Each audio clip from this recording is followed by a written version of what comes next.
Alright guys, hope doing well. So, this is like an emergency broadcast really, because something quite severe in my opinion is happening to the mineral balancing and hair analysis space. Recently, I've actually been blocked from sharing information and data regarding hair analysis and mineral balancing, and it's happened to me in the past with people like Jason Hommel, etc. And what I basically want to say is, at the end of the day, when you're doing something like hair analysis and mineral balancing, it's very scientific based, and data based. Of course it is. It's science. And when you're working with science and you're a genuine scientist, you have to be open to different opinions, different ideas, different points of view. And this is happening really on a larger scale. The main thing that comes to mind is probably what Elon Musk's doing with X.com, whereby he was seeing other social media platforms as a whole banning people and blocking people from free speech. In this particular instance, people, practitioners are blocking people and silencing people who have different points of views to their dogmatic views. If you've got a view on something and you're unwilling to see different sides of the story, that's dogmatic. And it was similar when I was on the Jason Hommel group. The way that I look at things is I do not know all of the answers. And when I saw Jason Hommel, increasing his audience base, I was genuinely thinking, is there something I have missed? I was in part of me was excited. I was thinking, oh God, what's he done? This is brilliant. Maybe we can integrate this. Have we missed a big thing? So I obviously written a very, very professional thread. If anyone saw that, you'll be able to see it. I think people commented on the video I made about it saying, you came across very professionally, and that's what I did, is, giving data, giving information, asking questions. And very quickly I sort of realised that things were falling apart, people were not doing very well. The data that he presented was not, it wasn't written very well, it wasn't presented in a very good way. It just, I unpacked it basically in a video and I just found loads of holes in it personally. Anyway, I got blocked from that, whatever, got over it. And then it happened again a few weeks ago on a Facebook channel, and I was querying about pseudo inversions, talking about pseudo inversions and wanting to know more about pseudo inversions, and I commented about the use of NPK fertilizers and how that could potentially skew things on a hair analysis test, and how does it relate to pseudo inversions, etc. I got banned from that. Luckily, one of the admins, who I very, very respect, he sort of said to me that was completely unacceptable what happened, and I agree. And I do actually plan on doing a video about that thread, on this channel. One of the things that I don't want to do, and I feel uncomfortable doing, is calling people out. I don't really want to be mentioning names, although to a point I am tempted to, if I'm being completely honest. I know I mentioned Jason Hommel, but yeah, I'm not a fan of mentioning names in general, just because I think it's a little bit disingenuous, this, that and the other. But there's part of me thinking, do I need to make people aware of certain individuals who are willing to block and ban people by giving alternative views, by giving scientific data, by asking genuine questions? Because at the end of the day, I don't think no one in this space understands everything 100%. The human body is the most complex thing in the whole planet. There's a famous scientific idea. I'm not sure what the name is, but you sort of start off in a field, you feel like you know a lot, and then the more you learn, the bell curve, the curve of the graph goes down, and you realise you actually don't know too much, and then you become more and more of an expert, and that slowly starts going up again. But that's that doesn't mean that you should just block people who have different opinions to you. So anyway, as you might know, on the program, there's this big argument about vitamin D supplementation, and don't give people vitamin D supplementation. It increases calcium, etc., etc. But it's also important to note that giving vitamin D obviously in an isolated form, without other synergistic minerals that contribute to calcium metabolization, etc., etc. Giving vitamin D on its own in high doses, I personally think is probably a bad idea. And it probably would cause problems and increase things like calcium leaching from bones and a lot of other different negative aspects. However, everyone was saying, I'm getting clients saying, I've been told not to take vitamin D and this, that, and the other. And to me, it was quite confusing because intuitively, I've been doing this for years now, and I've looked at hundreds of my clients' tests, and lo and behold, the calcium levels never go up. Sometimes they go up temporarily, with like metastatic calcium coming out of the body in a sort of a toxic form, and then it decreases. That's sort of something that happens now and again, and it's a positive thing.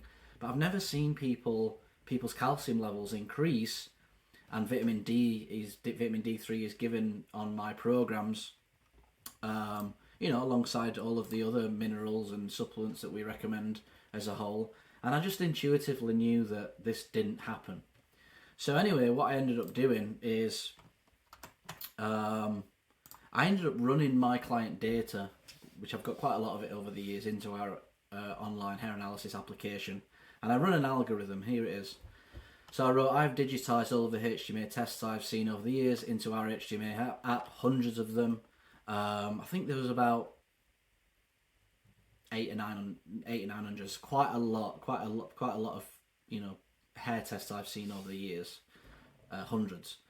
All of them were given vitamin D3. I've always given them vitamin D3 at 5,000 international units per day. Anyway, I ran an algorithm to see how many people's calcium levels decreased on retests.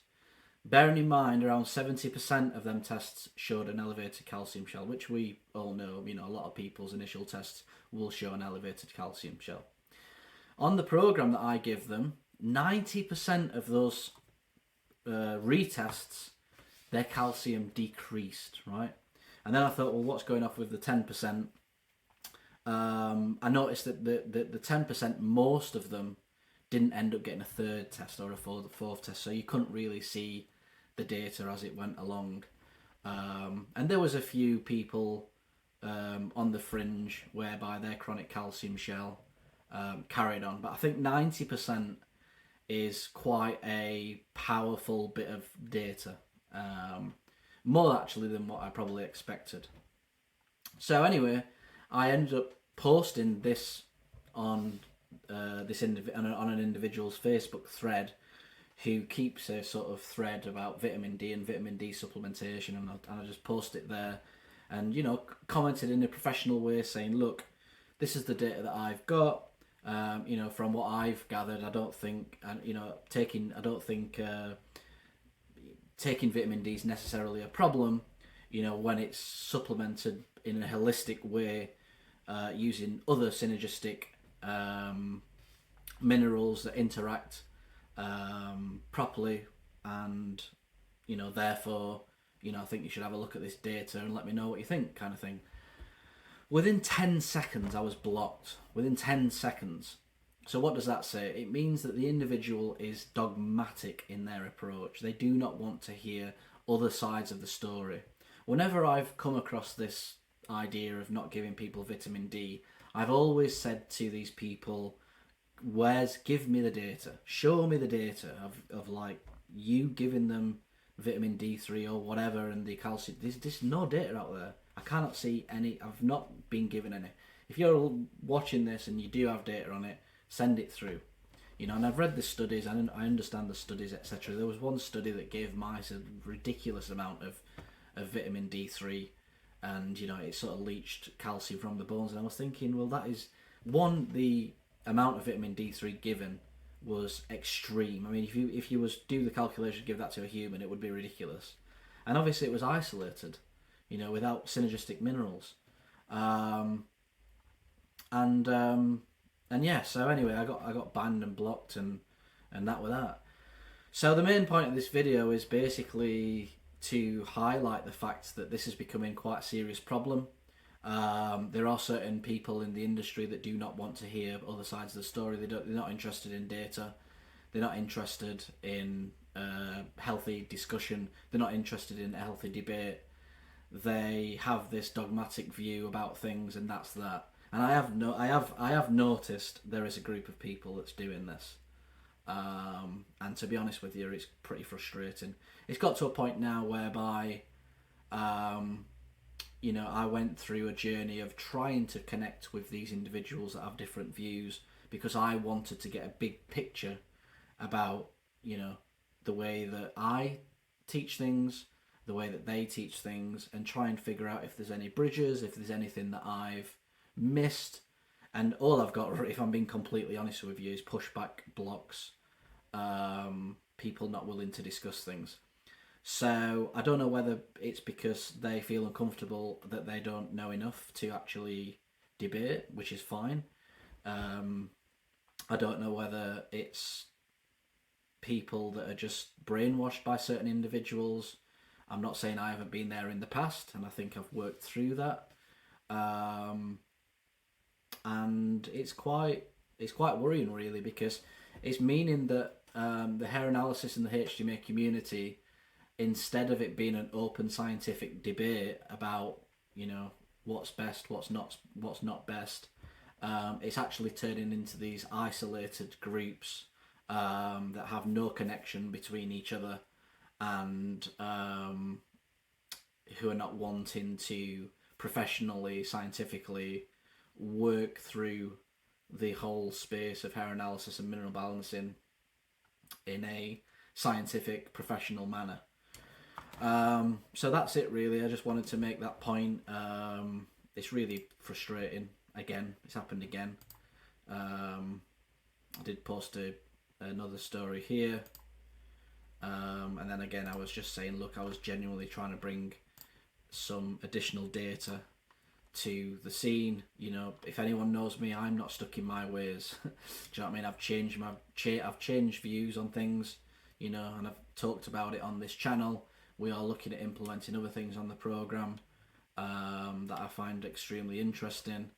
And yeah, that's that. So I do hope and pray for the space. I don't think it's going to improve, if I'm being completely honest with you. When I started making hairanalysis.report, one of the things that I was really interested in doing is looking at the Dr. Watts side of things, people who follow Dr. Watts, people who follow Trace Elements, and seeing what they do. I was thinking, well, they must be onto something. And what I've mainly got is pushback, blocking, deleting, people not unwilling to have conversations, and I find that actually the people that I'm surrounded by don't do that.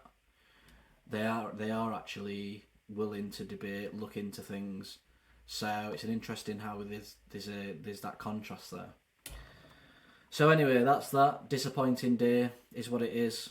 Like I say, I'm not going to call out any names. It is very tempting, if I'm being completely honest with you, because I think it's not fair on the individuals. I think it's not fair on the people that are looking for help. If you see this big long Facebook thread about a certain topic without any other discussion in there, and it seems like any alternative views clearly are getting deleted and blocked, then I feel sorry for the people that are watching it. It's not fair. It's not fair. So yeah, now there was a guy that posted on our YouTube, I think he watches my videos, yesterday, and he was talking, he did a post about vitamin A toxicity, which I've heard quite a lot about, people sometimes, turning orange from eating too many carrots, and how that's related to vitamin A toxicity and this, that and the other. And I have a personal experience with vitamin A toxicity because I ended up taking Accutane. That was actually probably the biggest thing that caused my decline. So I'm interested in that. For some reason, I think it was probably either YouTube deleted his comment because of all the links that he might have added in there, or there was some glitch with his internet connection. Yeah, but I do want that individual to reply. He said that his message got deleted. It didn't get deleted at all. Where is he? Yeah, here we are. Yeah, so I don't delete people.